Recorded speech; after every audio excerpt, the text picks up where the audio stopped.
हरे कृष्णा। परिवर्तनीय एकादशी व्रत कथा। पांडुनंदन अर्जुन ने कहा, हे प्रभु, भादों की शुक्ल पक्ष की एकादशी का क्या नाम है? उसके व्रत का क्या विधान है?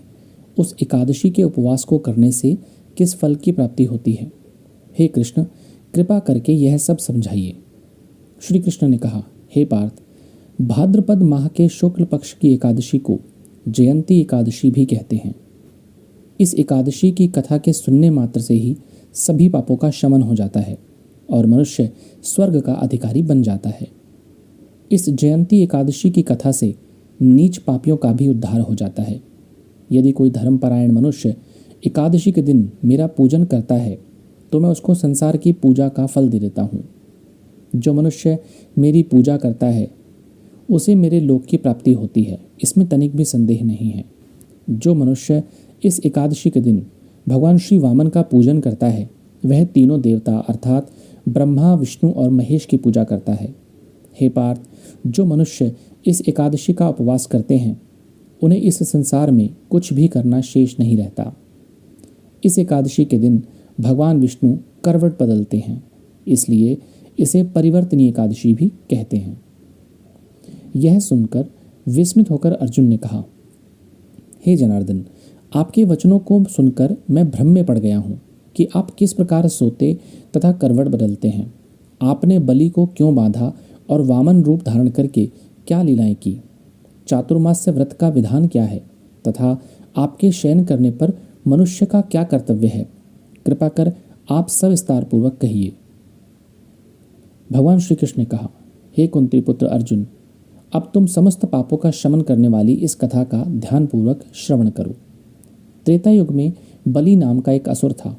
वह अत्यंत भक्त, दानी, सत्यवादी तथा ब्राह्मणों की सेवा करने वाला था। वह सदा यज्ञ, तप आदि क्रिया करता था। अपनी इसी भक्ति के प्रभाव से वह स्वर्गलोक में देवेंद्र के स्थान पर राज्य करने लगा। देवराज इंद्र तथा अन्य देवता इस बात को सहन नहीं कर सके और भगवान श्रीहरि के पास जाकर प्रार्थना करने लगे। अंत में मैंने वामन रूप धारण किया और तेजस्वी ब्राह्मण बालक के रूप में राजा बलि पर विजय प्राप्त की।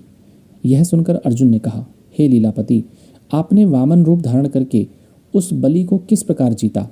कृपया यह भी विस्तार पूर्वक कहिए। भगवान श्री कृष्ण ने कहा, मैंने वामन रूप धारण करके राजा बलि से याचना की कि हे राजन, तुम मुझे 3 बग भूमि दान दे दो। इससे तुम्हें 3 लोक के दान का फल प्राप्त होगा। राजा बलि ने इस छोटी सी याचना को स्वीकार कर लिया और भूमि देने को तैयार हो गया। जब उसने मुझे वचन दे दिया तब मैंने अपना आकार बढ़ाया और भूलोक में पैर, भूलोक में जंघा, स्वर्ग में कमर, महलोक में पेट, जनलोक में हृदय, तपलोक में कंठ और सत्यलोक में मुख रखकर अपने शीर्ष को ऊंचा उठा लिया। उस समय सूर्य, नक्षत्र, इंद्र तथा अन्य देवता मेरी स्तुति करने लगे। तब मैंने राजा बलि से पूछा कि हे राजन, अब मैं तीसरा पग कहाँ रखूं? इतना सुनकर राजा बलि ने अपना शीर्ष नीचे कर दिया। तब मैंने अपना तीसरा पग उसके शीर्ष पर रख दिया और इस प्रकार देवताओं के हित के लिए मैंने अपने उस असुर भक्त को पाताल लोक में पहुंचा दिया। तब वह मुझसे विनती करने लगा। मैंने उससे कहा कि हे बलि, मैं सदैव तुम्हारे साथ रहूँगा। भादों के शुक्ल पक्ष की परिवर्तनी नाम की एकादशी के दिन मेरी एक प्रतिमा राजा बलि के पास रहती है और एक क्षीर सागर में शेषनाग पर शयन करती है। इसी एकादशी को विष्णु भगवान सोते हुए करवट बदल देते हैं। इस दिन त्रिलोकीनाथ श्री भगवान विष्णु की पूजा की जाती है। इसमें चावल और दही सहित चांदी का दान किया जाता है। इस दिन रात्रि को जागरण करना चाहिए। इस प्रकार उत्तम उपवास करने से सभी मनुष्य पापों से मुक्त होकर स्वर्गलोक को जाते हैं। जो मनुष्य पापों को नष्ट करने वाली इस एकादशी व्रत की कथा सुनते हैं उन्हें अश्वमेध यज्ञ के फल की प्राप्ति होती है। हरे कृष्ण।